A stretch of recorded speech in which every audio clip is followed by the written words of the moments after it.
Hello guys, আসসালামু আলাইকুম। আপনারা এখন দেখছেন আমাদের গ্রামের অবস্থা। আমাদের গ্রামে প্রচুর বৃষ্টি ও জোয়ারের পানি ঢোকার কারণে আমরা কেউ ঘর থেকে বাইর হতে পারতেছি না। গাইস, আপনারা দেখেন, ঘর একটা অলরেডি ডুবে গিয়েছে।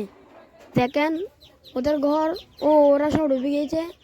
ওদের যেগুলো আসবাবপত্র যা সম্ভব দেখছি, বালতিগুলো সব ভাসছে, কিন্তু ওরা কিছু করতে পারতেছে না, কারণ জোয়ারের পানির সাথে গাইস বাচ্চারাও দুষ্টামি করতেছে।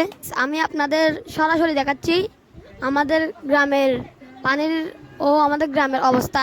আর এখন দেখছেন আমাদের ঘরের পাশেই তিন চারটা ঘর অলরেডি ডুবে গেছে। আপনারা এখন দেখছেন আমাদের রাস্তার অবস্থা। বন্যার পানি ও ঝড়ের পানি যেভাবে পড়ছে, রাস্তাটা অনেক ডুবে গিয়েছে, মানুষ হাঁটতে পারতেছে না।